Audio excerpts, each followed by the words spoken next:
Greetings once again, friends. Peter here, live from a rather dark Retro Central because it's late at night. I am here to talk a little bit about the E3 2015 press events that have taken place during the first 2 days of the press conference gauntlet. So far, we've seen Bethesda, we've seen Microsoft, we've seen Electronic Arts, Ubisoft, and Sony. I'm going to talk very briefly about the publisher conferences, and then I'm really going to hit the hardware conferences second. Bethesda was really cool to watch, and the thing that they had me the most interested, surprisingly, was Fallout 4. This coming from a guy that tried to play Fallout 3 a couple of times and didn't get very far. But there was just something about Fallout 4, and I attribute a lot of it to Todd Howard, who is just a fantastic presenter and so genuine. And when he talks about games that he and his teams create, he's so passionate about them and so genuine with his feelings about them that you want to try them just because you know that he has confidence in his product. And Fallout 4 does look amazing. Living in New England as I do, having the one of the main parts of the game taking place in what's left of Boston is just fascinating to me. Hoping to see things in Boston in the game that I've seen in Boston in real life is kind of neat. So Bethesda, I gave them a B when we're talking about grades. Not a big deal. There were some things like the Elder Scrolls Online, which I just really didn't care for. They hit on that a little bit. Elder Scrolls card game for mobile, which take or leave.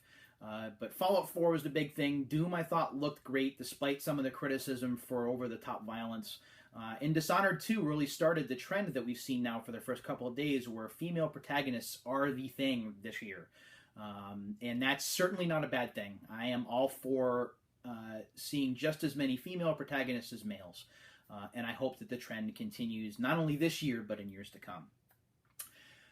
Let's talk about Electronic Arts and Ubisoft. And I'm going to kind of roll those into one because there was a really big problem I had with both of those events, and it comes with pacing. As someone who's been to these events in years past, and I'll talk about what I mean.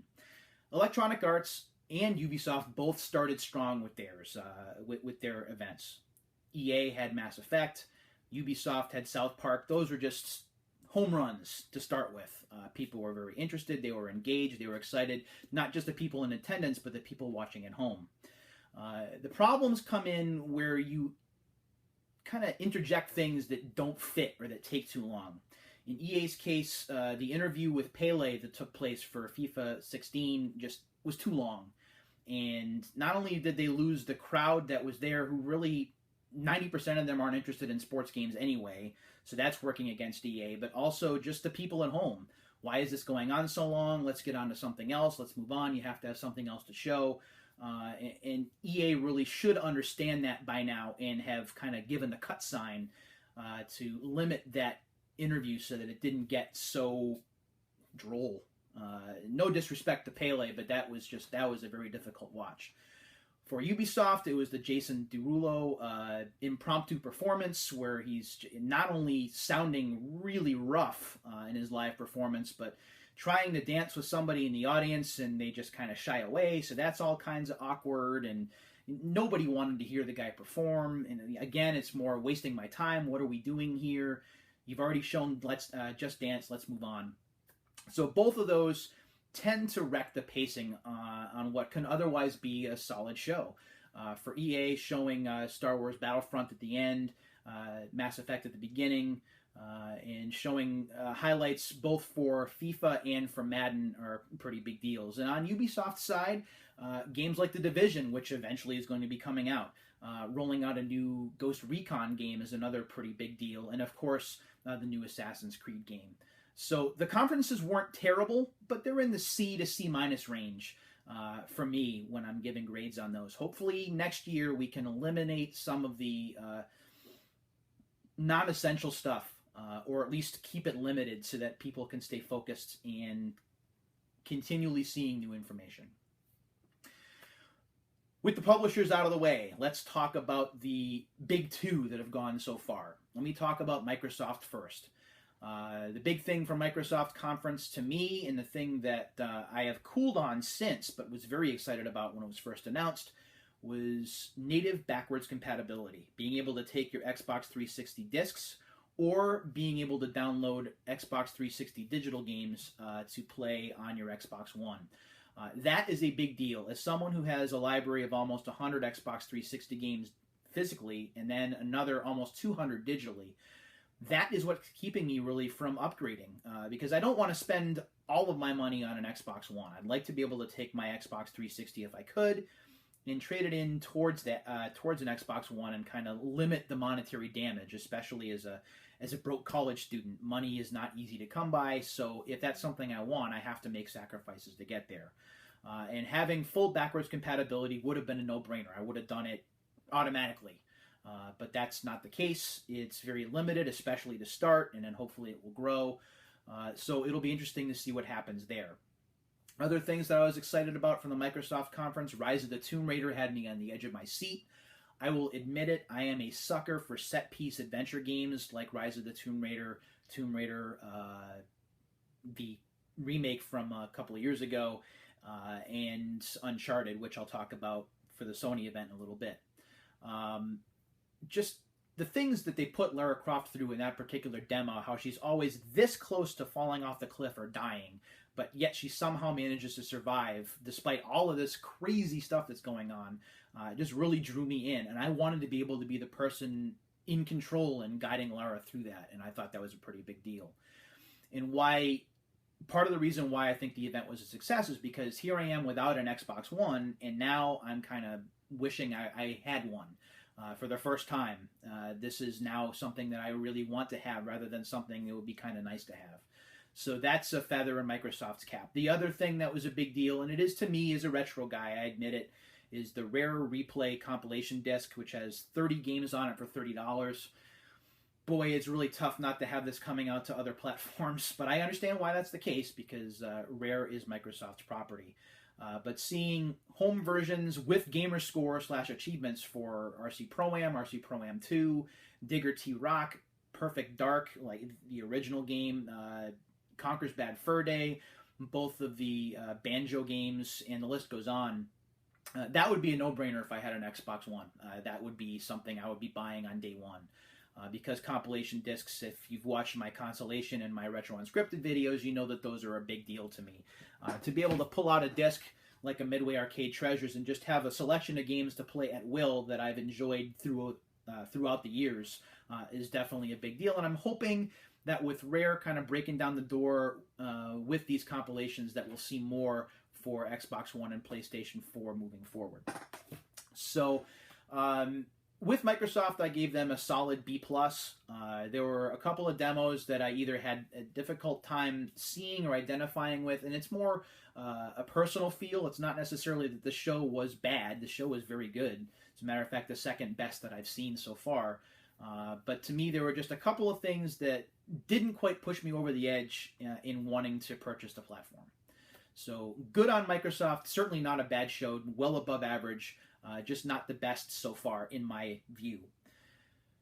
The best really boils down to Sony, and this is where we're going to have some difference of opinion, I'm sure. By now, you've probably heard about the big three announcements. A new Last Guardian trailer, which means the game is alive. It's not vaporware, or it's not as much in limbo as we thought. We've seen a new trailer. We didn't see any release date information, and I'll touch on that shortly. But it's there. Fans went nuts. It really ignited both the crowd that was there and the social media sphere, which just went absolutely ballistic when the trailer aired. And that's a feather in Sony's cap. Then, of course, the Final Fantasy VII remake / remaster / re-envisioning / reimagining, whatever it is that Squaresoft is going, or Square Enix, I should say, is going to be doing, got people's attention in a big way. Final Fantasy VII identifies so very intensely with fans of the series and of the game from 1997. Whenever you release something that has Final Fantasy VII on it, whether it's a remake or whether it's another game in that sub-series, you're going to get people's attention, and that's exactly what Sony did. Interestingly, the game is not Sony exclusive all the way. It's only a time exclusive, but still, that was a lot of thunder in that room at that time for that announcement, myself included. even though I had a feeling it was coming because people had been hinting towards it. Actually hearing the words and seeing the images on screen and hearing it, that was a big deal to me. And then finally, the announcement of the Shenmue 3 Kickstarter. I've wanted to see this game made, even though I never beat either of the first two games. The fans for that series are just so passionate, and they have been made fun of for so long. The game's never going to exist, and they're being trolled, and it's now this close to a reality as long as it can raise enough money through its Kickstarter campaign, which from everything I'm reading sounds like that's going to happen with no problem. Then comes the wait of actually getting it made, but I mean that's huge. It's unfortunate that Sony doesn't appear to be contributing any financial support, at least not without Yu Suzuki getting the initial $2 million up front. But that being said, Sony giving the stage to Yu Suzuki to get the Kickstarter out there is certainly a kick in the right direction, I think. And it was certainly a big deal to everybody because, again, just like with the Final Fantasy VII and with the Last Guardian announcements, the place just erupted. And I would be lying if I said that I wasn't cheering here at home as well. But it wasn't just these games that punctuated Sony's event. There were new IPs. There were indie games there. There were games that are going to be coming out eventually. There was a little bit of talk about Morpheus and about PlayStation Vue. There was literally something for everyone, with the exception of sports fans, because there was only a brief image of Major League Baseball 15. But it was a well-done event, with a couple of exceptions that I'm going to get to now. And really, these two things are what kept it from getting an A in my book. The first is a lack of release dates. I think this was on purpose. I really do. Because release dates kind of pin these developers, these development teams, these publishers into getting games out on time when they're scheduled. The other thing that gets me about these release dates and not seeing any is you tend to think that they're not going to be out for at least another year. And that leaves the door wide open for Microsoft to kind of swoop in and narrow the gap between the PlayStation 4 and the Xbox One. That gap has been narrowing pretty steadily for the last few months, and it will continue and probably intensify as we get to the holiday season, because where Sony is investing in future promise, games that are coming in 2016 and beyond, Microsoft on the other end of the spectrum is saying, we're going to have the games this year, and if you want to play them, you should buy our system right now. So it'll be interesting to see how that plays out. Now, I own a PlayStation 4 already, so for me, my evaluation of the conference is, has Sony validated my investment in their system? And the answer, in my opinion, is yes. The games, I believe, will be coming. I'm disappointed that they're not coming a little bit sooner. It's a bit tougher to wait for these games to eventually show up, but I think that my wait will be rewarded. And now that I've already spent the money on the system, that's the biggest hurdle out of the way, and now I can kind of kick back and relax and just wait for the games to arrive. So Sony gets an A- from me. The other minor thing that kept it from being perfect, that I did ding it on, and it's a technical thing, it happens, but the Uncharted 4 demo locking up and having to start that again, a little embarrassing. You practice these things over and over, and to have the show literally stop while you wait for the demo to start, and then when it crashes, you have to wait for the demo to start again.